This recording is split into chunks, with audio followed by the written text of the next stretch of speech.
Fala aí pessoal, tudo bem? Bom, a gente vai hoje continuar aqui nos nossos vídeos de comentários sobre notícias, né? E dentro do tema da ASCO, que foi o Congresso Americano de Oncologia, e é o maior congresso, né? Como se fosse mundial. E aí a gente tem algumas notícias interessantes. Eu vou trazer alguns assuntos aleatórios, mas tento sempre dentro da oncologia integrativa, né? Então a gente vai falar de vitamina D, de medicina tradicional chinesa. Bom, então, mas antes de a gente chegar, né, nos comentários, eu queria que vocês se inscrevessem no canal, tá? Então, clique no botão aqui embaixo de inscrever-se e ative as notificações também, que é clicando no sininho. Deixe seus comentários se vocês gostarem do vídeo no final, tá bom? Isso ajuda bastante a fazer o canal crescer e informações de qualidade chegarem a cada vez mais número de pessoas. Beleza? Bom, hoje a gente está. Então vamos começar aqui com esse artigo que correlacionava o nível de vitamina D com o resultado, né, e com o diagnóstico e com o resultado assim do tratamento em pacientes de câncer de mama, né? Então, um estudo muito interessante feito lá no Egito e eles pegaram mulheres que tinham câncer de mama não metastático, que não tinham metástase, e mediram a vitamina D no início do tratamento, tá? Então, e dividiram entre vitamina D baixa e vitamina D alta. A vitamina D baixa era menor do que 30 e fizeram essa análise, né, dessas mulheres. Eles pegaram 221 mulheres que chegaram nesse centro de tratamento lá, e essas mulheres tinham em média de 50 anos, mais ou menos dois terços dos pacientes já eram na menopausa já, e a média de vitamina D era 23. Então você vê que muitas mulheres tinham vitamina D baixa, que pode estar correlacionada ali também a um risco do próprio desenvolvimento do câncer de mama, né? E mais ou menos 56% dos pacientes tinham, então como eu falei, né, metade, mais ou menos 56% tinham menos do que 30. Então, era uma grande quantidade de mulheres tinham vitamina D baixa. Bom, e aí a gente vê aqui que, na verdade, 56% das pacientes tinham menos do que 30, e a maioria dessas mulheres com menos do que 30, elas eram HER2 positivo ou triplo negativo. Para quem não sabe, o câncer de mama a gente subdivide em alguns subtipos, né? E os subtipos com maior perfil de agressividade são quem tem esse HER2 positivo, essa molécula, né? Que aí acaba fazendo medicações como o Herceptin, que é muito conhecida, ou o triplo negativo, que não tem nenhum receptor de hormônio. Então, ou o receptor do HER2, né? São subtipos que costumam ser um pouco mais agressivos.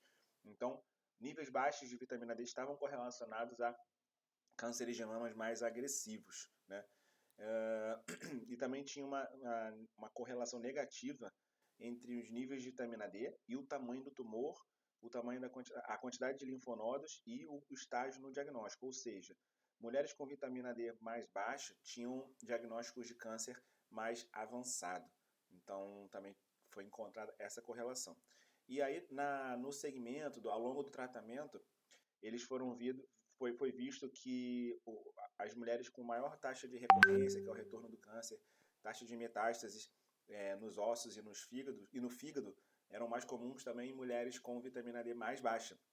E então, até a sobrevida, né, e a sobrevida global e a sobrevida livre de doença, ou seja, o tempo que a mulher continua viva era menor nas mulheres com menor nível de vitamina D, né? Então isso é muito interessante porque a gente vê que às vezes o tratamento do câncer não é só uma questão de tratar o câncer, a gente tem que ver a saúde como um todo, né? Então, como que está a sua tireoide, como que está a sua vitamina D, como que está seus outros hormônios, como que está a sua glicose, como que está seu grau de inflamação, como está seu sono. Então, tudo isso, como está sua exposição ao sol, né, sua atividade física, isso tudo é importante para o câncer. E esse estudo aqui mostra que tem muita correlação da vitamina D com o câncer de mama mais agressivo e com o desfecho, né, com viver mais tempo também, e menos chance do câncer voltar. Não quer dizer que vou repor vitamina D para poder o câncer não voltar, mas a gente talvez tentar manter níveis adequados de vitamina D seja interessante, porque é uma medida que não também tem tantos efeitos colaterais, só traz benefícios para o corpo, e a gente vai trazer esse reequilíbrio, melhora do corpo nesse aspecto da vitamina D. Então, é um estudo que mostrou um resultado muito interessante aí dessa correlação, tá? Bom, esse outro estudo aqui também é muito interessante, é o efeito da medicina tradicional chinesa na diarreia associada ao pirotinib, que é esse medicamento, em pacientes com câncer de mama, HER2 positivo. Então, explicando um pouquinho, né, como eu falei no outro artigo também, tem um subtipo, um grupo das mulheres com câncer de mama que tem essa molécula testada na imunohistoquímica, que é o HER2, e aí eles, em determinada fase do tratamento, eles podem utilizar alguns medicamentos que inibem essa molécula HER2. Então a gente chama da terapia-alvo, né? E então o pirotinib é uma molécula que a gente não tem no Brasil, a gente não usa muito no Brasil, o que tem semelhante seria o lapatinib, mas também tem usado cada vez menos, e ele vai inibir esse HER2 e vai diminuir o crescimento do tumor. Bom, então mulheres lá na China, né, esse estudo foi chinês, não seria diferente, né, testar a medicina tradicional chinesa, fala aqui que em torno de 80% das mulheres tem diarreia associada ao uso dessa medicação. Então, é muito importante tentar controlar esses sintomas. Então, foi feito esse estudo, que é um estudo de fase 2, ou seja, não é um estudo grande, não é um estudo comparativo, é um estudo só para tentar entender o resultado, né? Assim como o outro estudo que teve daquela medicação da imunoterapia que curava 100% dos cânceres, né? Mas foi um estudo pequeno, sem comparação e apenas em 12 pacientes. Esse estudo também é um estudo pequeno, mas é um estudo interessante, mas não quer dizer que é a grande resposta, que cura, né, a diarreia. Mas um estudo interessante aqui, então, pacientes com a diarreia e tinham falhado a tratamento com qualquer outro medicamento antidiarreico, né, foram tratados com uma fórmula da medicina tradicional chinesa. Então é uma coisa de fitoterapia e foi medido depois o grau de diarreia depois desse tempo de tratamento. Então 28 pacientes na verdade 23 pacientes completaram o tratamento todo e elas tinham em torno de 7 episódios de diarreia e desses 23, 15 casos eram com pacientes com diarreia grau 3 ou mais, né, que é uma diarreia muito importante, muito grave. E então é interessante que depois de 3 semanas de tratamento com esse medicamento da medicina tradicional chinesa, as mulheres que já tinham falhado vários medicamentos da medicina convencional, nenhuma dessas pacientes tinham diarreia grau 3, né? Então regrediu bastante o grau da diarreia. E a taxa de diarreia grau 2 era só 17%. Então praticamente teve uma resposta absurda, assim, né, com o tratamento dessa fórmula da medicina tradicional chinesa, né? Então a escolha de qualidade de vida melhorou muito, né? Que era de 40 foi para 62.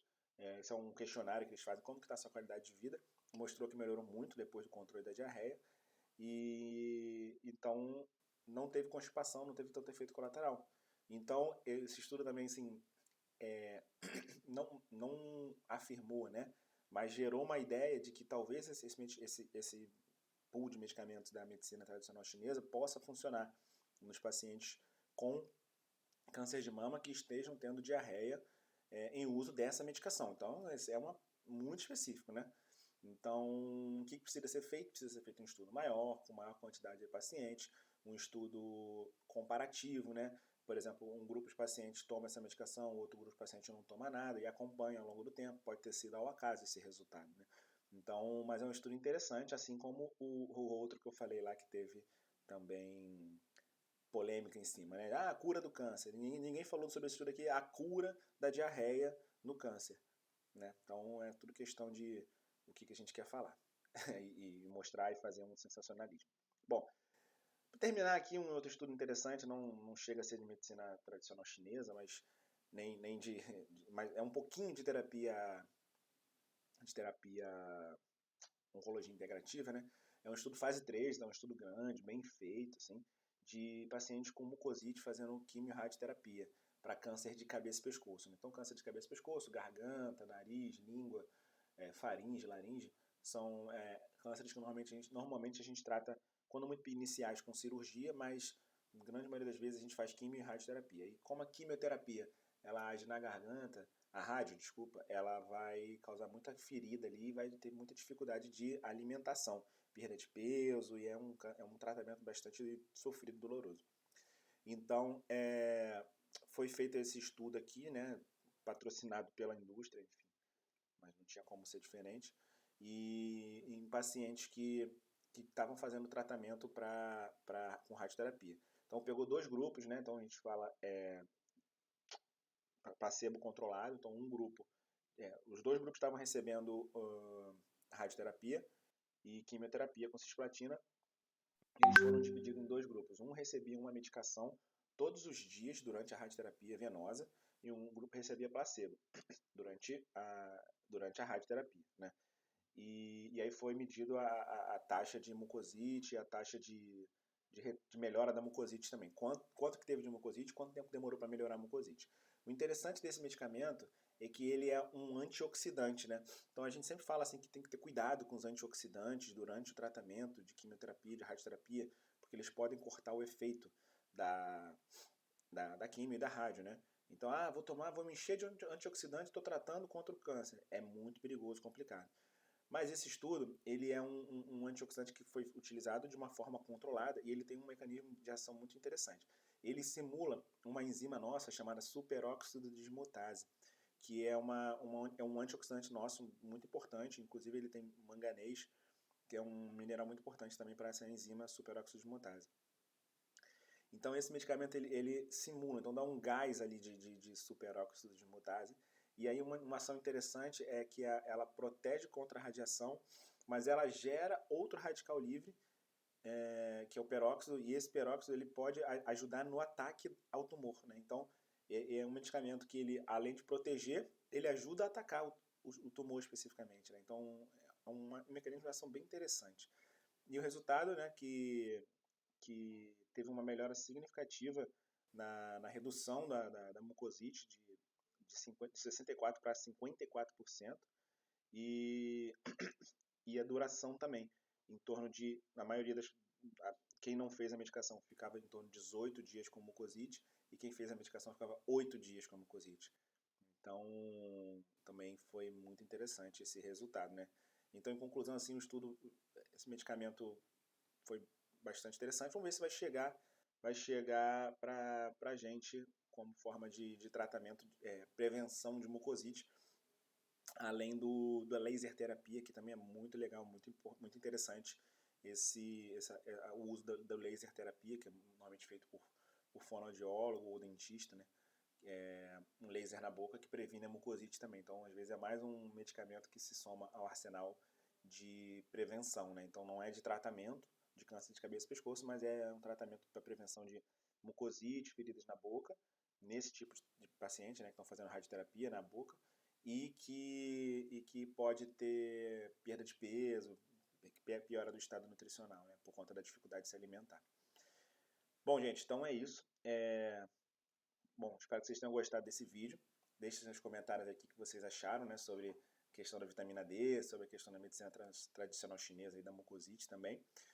Não se esqueçam de se inscrever no canal, não se esqueçam de curtir também o canal, ativar as notificações. Me sigam aqui no YouTube, no Instagram também. E aí a gente se vê no próximo vídeo e obrigado.